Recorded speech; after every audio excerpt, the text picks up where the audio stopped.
Matt, we met in Krakow, and you're an English guy that lives here in Poland. Why? Sorry to interrupt you there. It's Mark, not Matt. Damn it! Meet Palle Bo, a full-time traveler and digital nomad from Denmark on an epic journey around the world. At the age of 50, he made a bold decision. He sold everything, his house, his car, his furniture, and set out on a quest to visit every country in the world, documenting everything along the way. This is The Radio Vagabond. I think I said in the latest episode of the Radio Vagabond that it was going to be 2 weeks in Krakow and only 1 week in Warsaw. That is not totally accurate. It was 22 days in Krakow, so a little bit more than 3 weeks, and only 4 days in Warsaw. But that's how much I enjoyed my time in Krakow. Still, I also wanted to get a taste of the capital of Poland, and this is where we're going in this episode.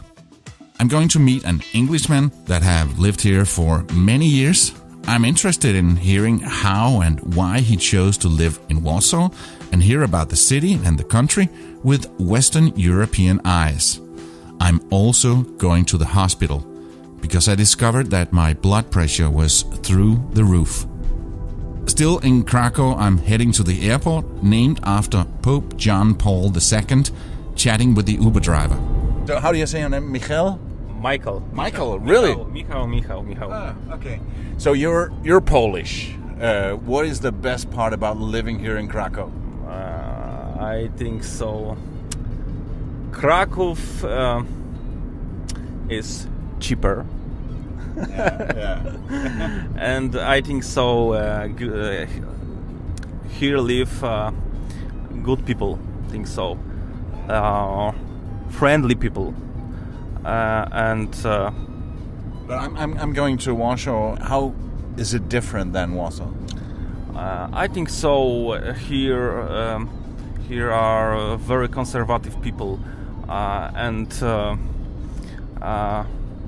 here is old town, old city.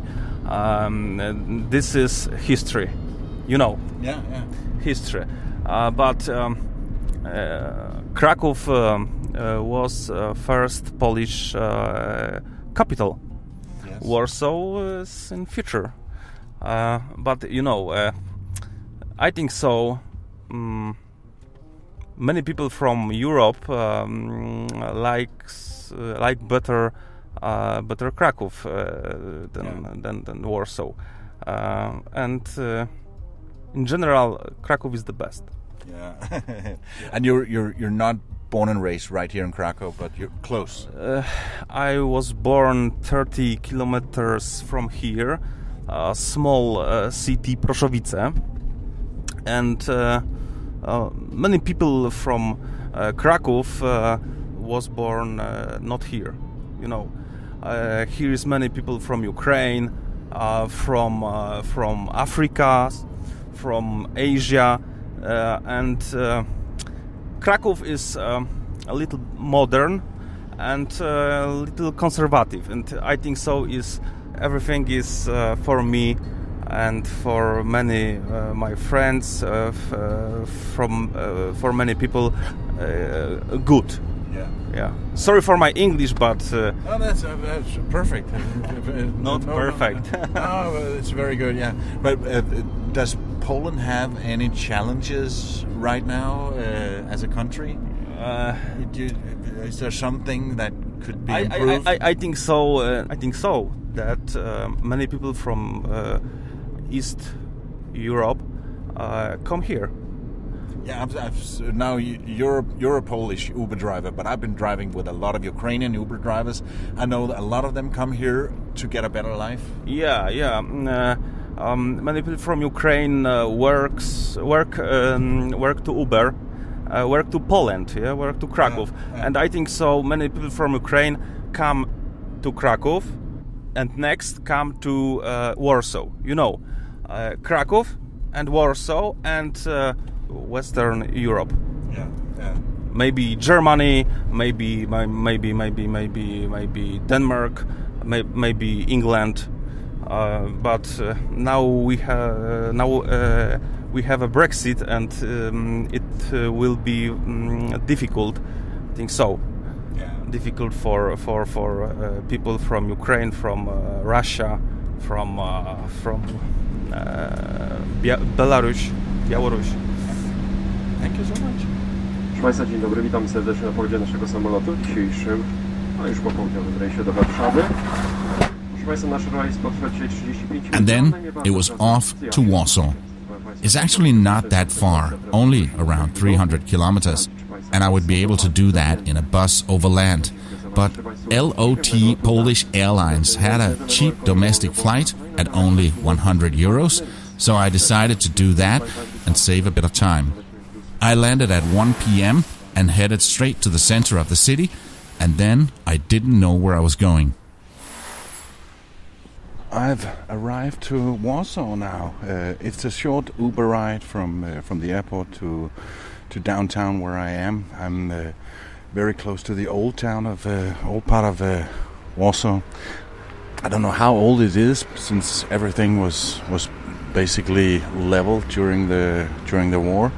I'm here to look for the apartment, and I can't really find it.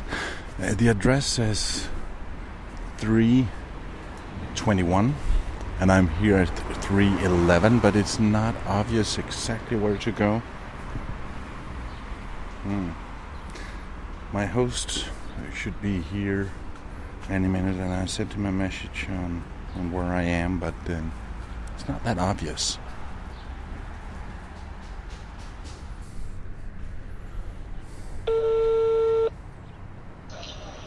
Hello? Hello, this is Pelle. Hi, Pelle. Hi. I'm on the street corner where it says 311, but I don't see 321 anywhere. All right, you're in a good place. Just wait for me like 2 minutes. Okay, perfect. Okay, I will come to you in 2 Okay, minutes. I'll wait here. All right, thank you. See you. This episode is brought to you in part by Hotels25.com. Whenever you need a hotel anywhere in the world, go to Hotels25.com. That would get you the best price. Hotels25.com searches a bunch of the biggest hotel sites in one simple search. Hotels25.com. Hi. Martin, nice Hi, to meet you. Martin. Hi. Do you need some help with the luggage? I'm good. You're good, alright, let's go. I'm sorry you had to wait for me. It's no problem at all. I just came from the work. And I have to go back soon. Yeah, sure.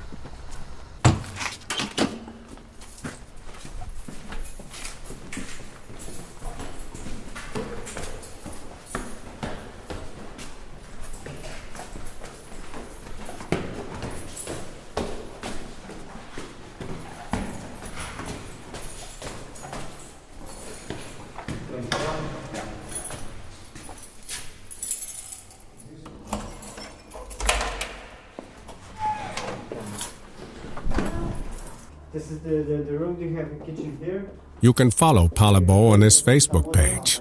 Join the conversation about traveling and being a digital nomad. You can also see pictures, videos, and stories that don't necessarily make it into the podcast. Simply search for the Radio Vagabond. And now, facts about where we are. The Palace of Culture and Science in Warsaw was a gift from the Soviet dictator Stalin to the Polish nation. At 237 meters tall, it's the tallest building in Poland, and at 165 meters, the clock tower is considered to be the tallest in Europe. When it comes to air pollution, Poland is the China of Europe. According to the World Health, a staggering 33 of the 50 most polluted cities in Europe are in Poland, and the capital is one of those. But Warsaw is also a green city. Its Lashinki Park is one of the largest parks in Europe, and pre-pandemic hosted free Sunday concerts from May to October, probably again in 2021. Traffic jam is a thing in Warsaw. It's the most congested city in Europe. Poles spend an average of 106 hours per year stuck in traffic. With around 1.8 million people, Warsaw is the 7th largest capital city of the European Union. The oldest evidence of cheese production was found in the vicinity of Warsaw, apparently being produced here from around 7,500 to 8,000 years ago. And that was facts about where we are. The last few weeks I've been kind of feeling an odd feeling that there was something wrong, and I was having this feeling that it's my blood pressure. It's like a sort of a dizziness, slight headache, itching in my fingers and numbness, and since this is something that's been running in the family, and basically what killed my dad a few years ago, this made me worried. So this morning I went to a local pharmacy here in Warsaw and found a place where they could do a blood pressure test. They had a machine just for the customers. You can sit down and stick your arm in the machine, and then it will give you a measurement. And it was way too high. I don't know if you know much about blood pressure, but it should be around 120 over, is it 80? Especially the first number. I don't know much about it. Especially the first number should be around 120, and if it's 140, it's too high. Mine was 177 over 119. I took another test, and it was 186 over 124. Then I sat down and waited for a few minutes. For 10 minutes, I was just sitting still in the pharmacy, and it was 173 over 116, and then close to 150 over 100. And I bought my own small machine that I can travel with, so I can do my own measurements in the morning. And I think I need some medicine. This is something that is a bit worrying to me, or let's say a lot worrying. And I want to check out what the hell is going on here. So now I'm on my way to a medical clinic that can give me a test and hopefully tell me what kind of medicine I need in order to get my blood pressure down. And I need to do some more exercise and live a more healthy lifestyle. We'll get back to my visit to the hospital in a bit. But first, let's jump ahead a few days when I went to visit a new friend. He's an alien. He's a legal alien. He's an Englishman in Warsaw. You can almost sing that. But what's he doing here? How did he end up here? And what does he think of the country, the language, and its people? That's coming up. Stay with us. You are listening to the Radio Vagabond, your guide to taking that first step towards living a more fulfilling and adventurous life. If Palabo can do it, why can't you? What makes an English guy move to Warsaw? Well, I'm about to find out. I'm here to meet an English guy who lives here and has been living here for a while. His name is Matt. If you keep an open mind when you travel, you meet people. In this case, we met at the sports bar back in Kraków, where I was helping the English sing "It's Coming Home." Well, as you heard, the FIFA World Cup trophy didn't come home to England for the first time since 1966. In fact, they also lost the bronze match, and then against the small country of Belgium, and finished fourth.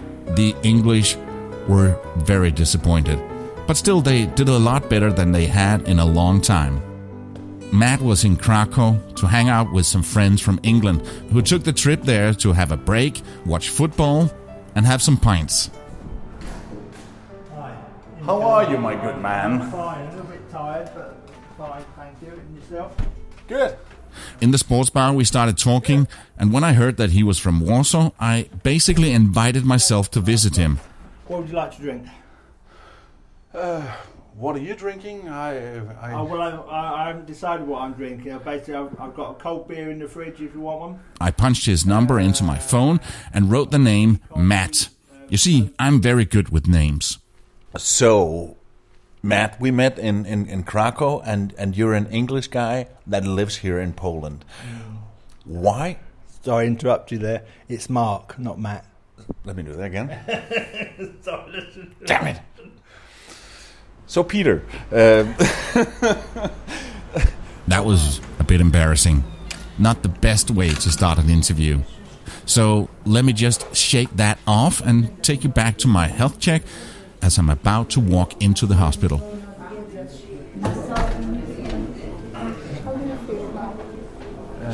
I feel a little dizzy and like it's a little numb in my fingers, but I feel okay. That's normal with a high blood pressure. See, I took it many times, and it's from today, this morning, and then I sat down and got it down to 148. Mark, you're an Englishman that lives here in Warsaw. Mm-hmm. Why in the world do you live here and not in the Caribbean? Good question about if I could go to the Caribbean, I most probably jump at the charts. No, it's a long story back to meeting my ex-wife back in London nightclub back in 1994. So she was visiting England, and you met there in a nightclub of all places? Yeah, well, the Hippodrome? No, it's a bit more salubrious than that. It was in New Burlington Street in London, supposedly owned by the ex Page 3 model and singer Samantha Fox. I'm not sure if that's true, but she was working. I remember her. Yeah. She, my ex-wife, was working illegally in a hotel in Maida Vale, doing lots of jobs, and just met her in a nightclub dance, got a number, and the rest is a long history. So actually you went there in order to maybe find Samantha Fox, and then you met your wife. Well, I wouldn't like to say there was any similarity between the two of them for sure, but no, it was actually a end of season dance evening. So we're celebrating the end of season of our darts team, and we just went up to London to drink and have some fun. Yeah. So it was just by coincidence I bumped into her. Yeah, and funny enough, going forward in time, I met you with a beer in your hand as well. Yeah. No, we met in Krakow as the English team was playing the bronze match on the World Cup. Yeah, which was less said about the better about that, to be honest. But yeah, so I was in the Bulldog pub, I think it was called, or the Bull. The Bull pub. The Bull pub, which is so yeah, beer. I don't want to sound like an alcoholic, but beer has influence in my life, I suppose. Yeah. Well, we are English and Danish, so what can you say? So back how long time ago was that? I met my ex-wife in March of '94, and by May of '95 we were married, and I was living in a small town outside Warsaw called Żoradów. And a daughter on the way? The daughter was conceived in the hotel where she worked, yeah. So then you decided to stay here, and now you're teaching English. Was that something you've done always? No, when I was working in England, I was working in financial services. I worked for an insurance company and a bank, doing various different things, from selling loans, insurance, financial services, and working back office. So yeah, working as a language instructor was never ever in my thoughts when I first met my ex-wife. You call a language instructor? Yeah, well, I'm not allowed to be called myself a teacher in here in Poland, because it's a different legal status, and you have to have full teaching qualifications. Although I have been teaching here for 23 years, and I've been a method trainer and run my own school, been a director of a school and so forth, but I've never actually taken full official qualifications like TOEFL or anything like that. But I've had I used to train other teachers in the past, so I've got no basic thing, but no official qualifications to be a teacher. So you're an instructor, a language instructor. Yeah. It also has a nice ring to it, I think. It is a complete turnaround, but I enjoy it tremendously. It's great fun meeting lots of people, and lots of interesting stories I can tell about my language thing. I ever think about writing my memoirs. I think there's quite a few interesting stories there. And we'll get a few of those in a few minutes. But first, let's go back to the hospital where I was presented with the prospect of spending a long time in a dreary Polish waiting room. Okay, today we got a lot of patients here, and you will wait, I think, 3 or 4 hours for the medicaments. And if you want, you can wait. But no, it will be 3 or 4 hours. You should find the doctor. How long do you stay in Warsaw? Until Friday morning. But then she thought of another option. Just around the corner, there was another clinic. In fact, this was just the emergency room. It's an address to the doctor. It's 100 meters there. And it's 18 At 6 o'clock? 6 o'clock, yes, 6 p.m. And there you will, they will give you help earlier than So here. this is just as a private clinic or part of the hospital? Or? It's here we've got emergency only. Okay. So Okay, I got it. Okay, this was just the emergency room, and they told me that I would have to wait for 3 or 4 hours, but then gave me an address to another place where I can go at 6 o'clock, and that's in half an hour. And okay, wonder why they even took me in and did the measurement, but okay, doesn't really matter. Back to Mark and his stories about his time here in Poland as a language instructor. Lots of interesting stories I can tell about my language thing. I ever think about writing my memoirs. I think there's quite a few interesting stories there. Give me one of them. Oh, one I really like to talk about, because in Polish there's a lot of false friends in the language, and I was teaching quite a young, attractive woman in one of my old schools where I still work, but a different office. And we were sitting in the room, and she was sweating a little bit. And I said to her, I don't know what her name is, "Are you okay?" She said, "Yes. Well, I'm a bit wet at the moment." I said, "Wet? Yeah. Whenever I have a lesson with you, I'm always wet." And I had to, because of the meaning in English, I had to let her know what she was saying actually meant. She was quite embarrassed, but she said, "I'm never going to make that mistake again." So there was one thing. And then I had another lady who was well endowed, and she was very terrible at English. She used to come up the stairs from the office below, usually about 15 minutes late into lessons, puffing and panting, and she was a big lady, and a very big and well-endowed lady, and she couldn't get her English right, and she said, I said, "So what did you eat this morning?" She said, "I had breast this morning." So, and I said, "Breakfast?" "Yes, I had breast this morning," she said. Repeated the same thing again. I thought, well, and I won't tell you what went through my mind when she said that, but anyway, yeah. So I've had lots more other things, but those are the two things that stick in my mind. But there was, but it can be frustrating at times. But it's, I've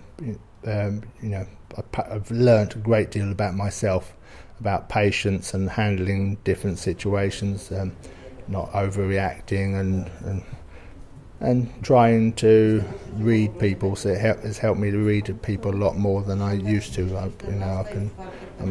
much better judge of character, and I use that when I'm teaching as well. This is the Radio Vagabond. Hi, I'm here to see a doctor for high blood pressure. High blood pressure? Yeah. But you were appointed for today, or you... I went to the emergency room and they said, go here at 6 o'clock and... Yes, okay. On potrzebuje się dostać do lekarza ze względu na wysokie ciśnienie, czyli ten lekarz... No wiem. Już dzwonię. Okay. Batka, schodzisz? Jestem też. Tłumaczę. Can you please and wait for your doctor? Yes. How you feel now? Well, it's very high, and I did a lot of tests this morning, and it's this was the first one, and then I sat down and waited, but it wouldn't go down. Then I went to another place, and it was still very high, and then this is okay. Nah, it should be 120. Better and better. Better than with the first. And then I bought a machine myself and was lying down for an hour. When you're Danish like me, you're covered health-wise in most countries in the world.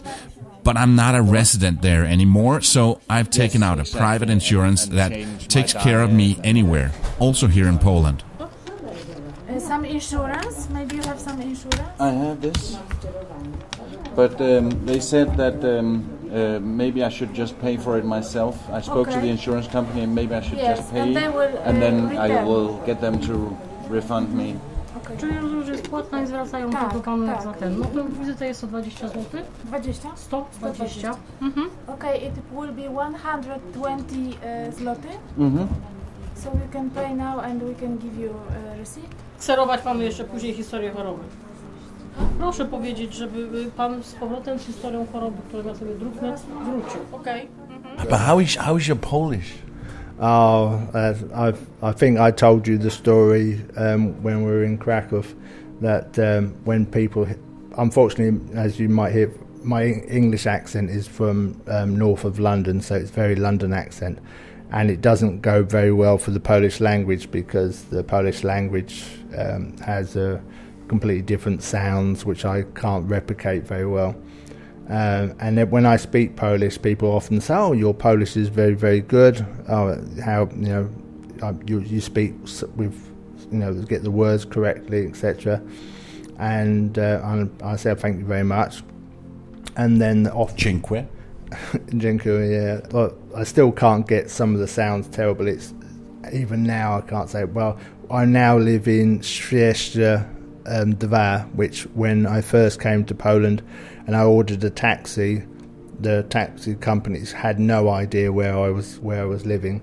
Anyway, they ask me how long have I been living in Poland, and whenever I tell them how long I've been here, the normal reaction is which is a sign that your Polish should be much, much better for the time you've... In fact, I think you said, "Oh, your Polish is good. How long have you been here?" And then if you said 2 months, they would say, "Oh, it's good." But when you say, "Is it 22 years?" 23 will be this year, yeah. So, yeah, I've never had a lesson. I still mix up endings for male and female. It's very important, which I often mix up. And same with the endings for simple past, and when I have male and female, I often say as if I'm a woman that I did something rather than, or with the same thing that my wife did something, and saying it with a male ending. So, but I go to Polish cinema with my daughter, understand it like every language. It's a situation you understand much more. I watch Polish TV very often as well, so my understanding, I would say, is 90%, but speaking comparison, I'm about 60. Yeah, but then again, I would also say that a lot of Polish don't speak that much English. Yeah, I mean, it depends. You can find people who are young and are terrible. Yeah. As I didn't mention before, but my wife is a middle school teacher, and they've got kids now. They learn English as the second language in most schools. Or in other schools, it might be French or Spanish or German compared to Russian. So the younger people pick it up much quicker, and there are far more situations where younger people are not going to have a problem. Completely different to 23 years when I first came here, where I would say a very small majority spoke anywhere near fluent English. Yeah. My older daughter tells me to speak English all the time, not Polish, and also my younger daughter says when I'm in a shop, speak to them in English, not Polish. So even she is trying making. Don't be embarrassing, Dad. Yeah, exactly. Yes, as all fathers are. Yeah, that's our job. Yeah, to embarrass our children when they get older. When I went to the hospital yesterday and finally got to see the doctor, she said, "I'm so sorry, my English is not very good, so this is going to be difficult." And this was basically as good as she sounded, and her English was impeccable. But she just felt, oh no. Yeah.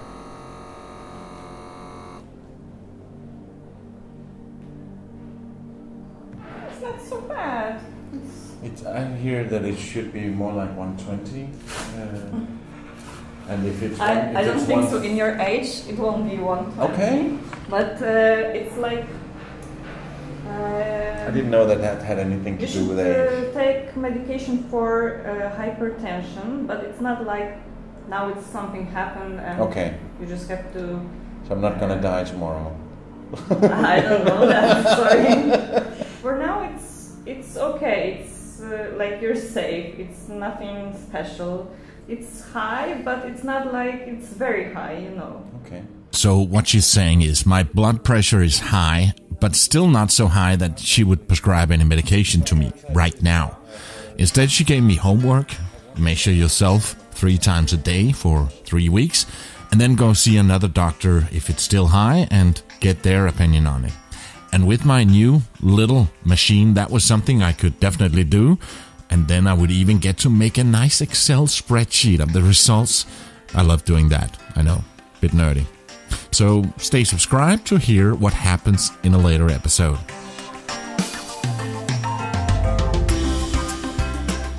Let's talk about what it's like living here culturally. I expect that you learned to adjust and get used to it and live here, but it's very different from what you're used to in England.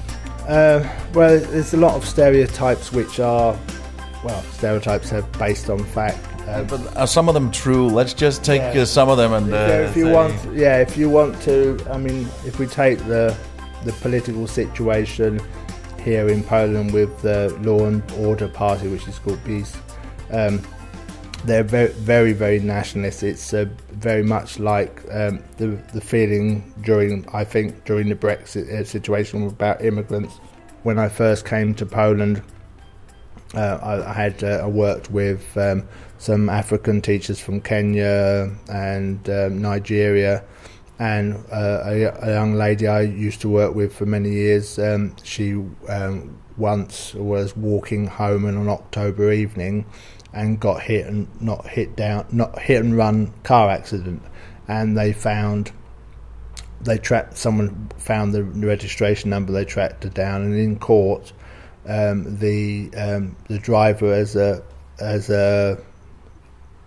excuse or giving reasons said that it was a dark winter's October evening and he didn't see her. Mm-hmm. You know, with that implication that she's black, so he couldn't see her because it was dark. I'm a big football fan, and when England came to play Poland in the European Championship, and there were 2 guys with the young children behind us, and England scored. The guy said when he scored, he looks like a monkey. And for me, I reacted.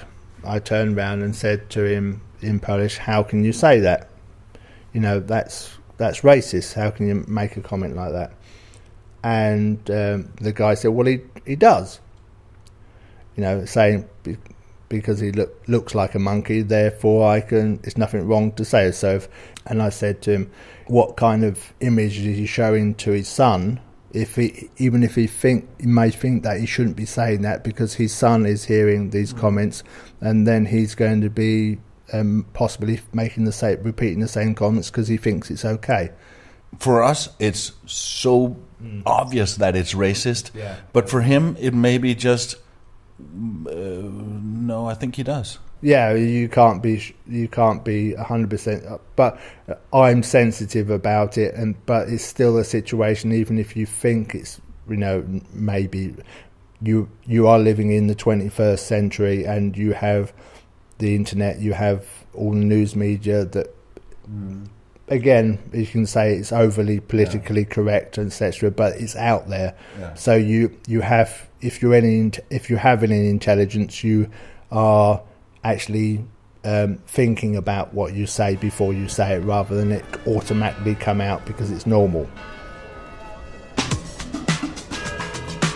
The ultimate destination for armchair travelers who are looking for inspiration to get out into the real world, let loose their wanderlust. This is the Radio Vagabond. Gotta keep moving. I'm here in the old city of Warsaw, and I'm about to go on yet another free walking tour with Walkative Tours, the same company that Tomasz from Kraków was working for, and I'm looking for the yellow umbrellas, and just want to make sure that I'm in the right group. Wait a minute. During the occupation of Poland, the Nazi Germans had a plan for a long time to destroy the city. Warsaw had been selected for destruction and major reconstruction as a part of the Nazis' planned Germanization of Central Europe under the Nazi Generalplan Ost. But by late 1944, with the war clearly lost, the Germans gave up their plans of colonizing the East. So the destruction of Warsaw did not serve any military or colonial purpose. Still, it was carried out solely as an act of reprisal.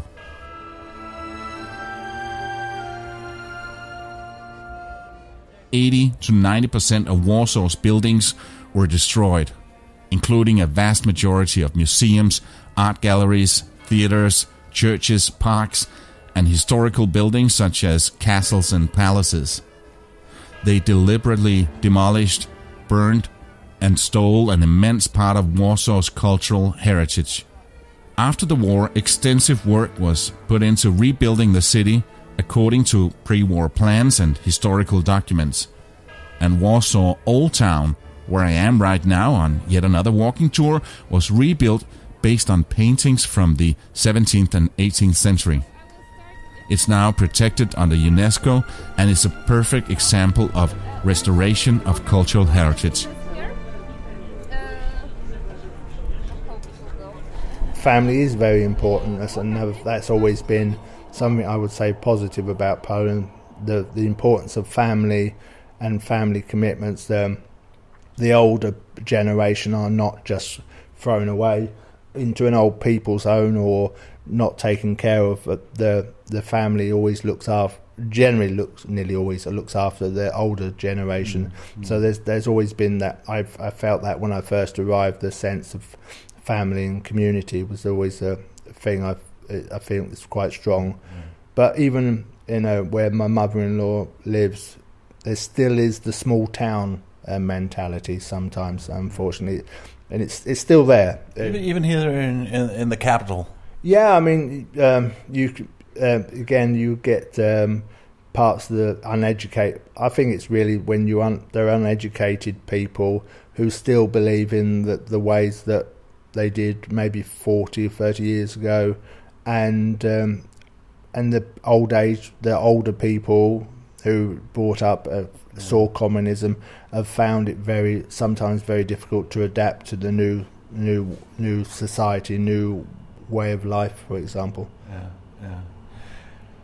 I guess for some people who's never been to Poland, might have an idea about what it's like here. So if I just throw a few sentences at you, can you give me a very short answer to those? Okay.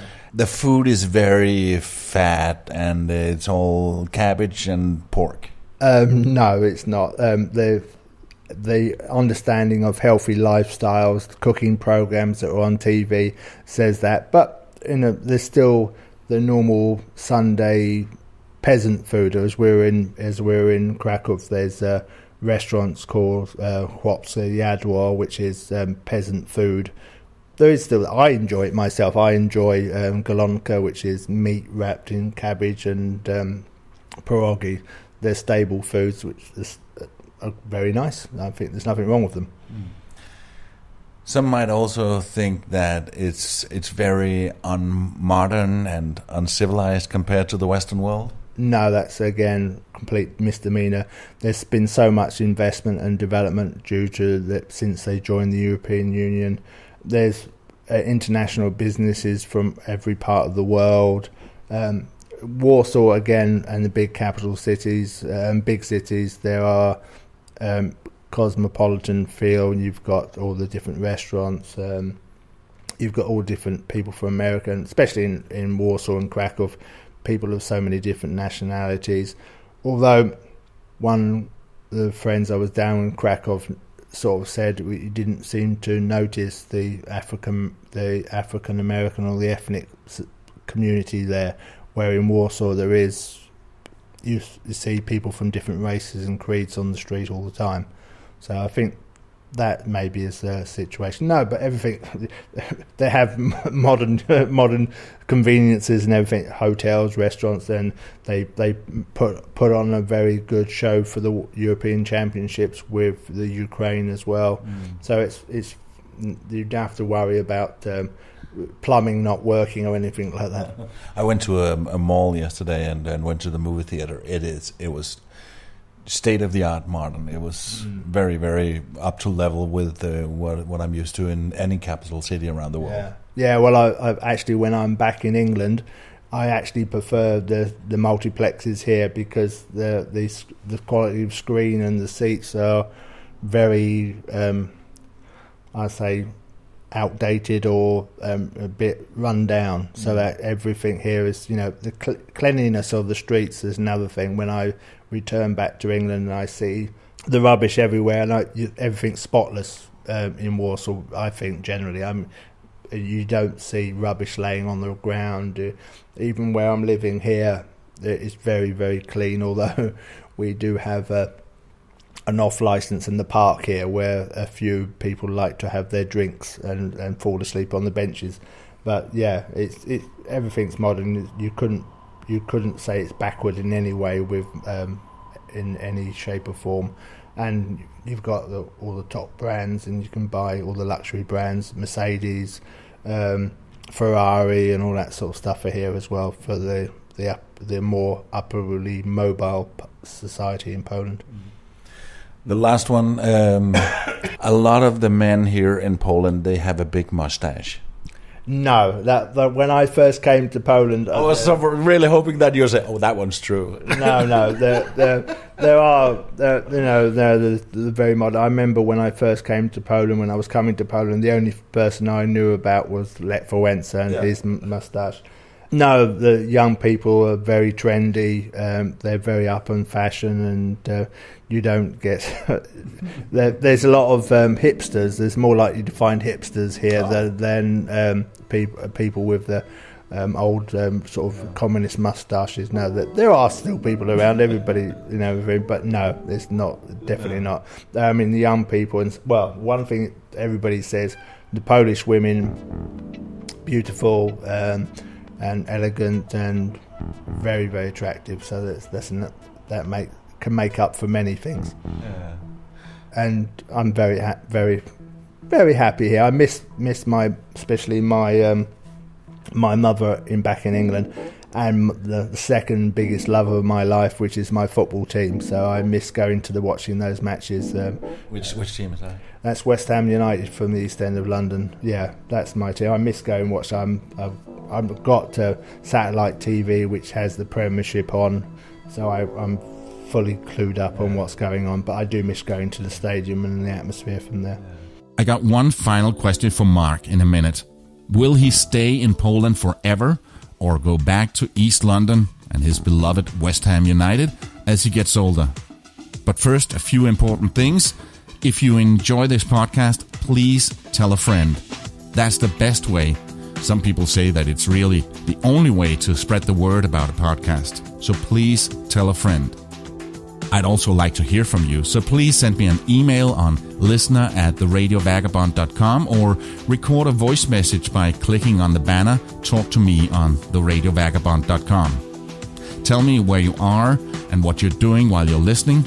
Also, I'd like to hear where you would go if there wasn't a thing called COVID, because it seems like it's still going to be a thing for a while, said here in December 2020. This episode is supported in part by Hotels 25, where you can find the best prices on a place to stay if you're going to Warsaw, East London, or anywhere. Hotels25.com. Now back for a few last words from Mark. I was wondering if he could see himself staying here in Warsaw all his life, or if he was thinking of going back to England at some point. When I was first married, when my older daughter was born, we were thinking that after when my daughter became secondary school education, we would return to England for her. I'm still here now, 12 years on from that. I could quite happily see myself being here and living here for this period, but I think my wife would be quite happy if the opportunity allowed itself for us to go to England as well. So never say never. I would never imagine that I was going to be sitting here 23 years later talking to you about my life here. Who knows? Maybe you will go to the Caribbean. maybe that's the next step. Next step. But yeah, I'm settled here. I've got a beautiful family, very good job that I enjoy, and a nice home. So every home is where the heart is, and at the moment my heart is here, but I think my soul still belongs to the UK and Britain and England. And West Ham United. And West Ham until I die, which is always one of the websites that I follow. Yeah, so we'll see what happens. Yes, we will, but I'm not staying any longer. These vagabond shoes are longing to stray, so tomorrow I'm heading to Minsk in Belarus, and I'm so looking forward to that. My name is Palibo, and I gotta keep moving. Produced by RadioGuru.co.uk.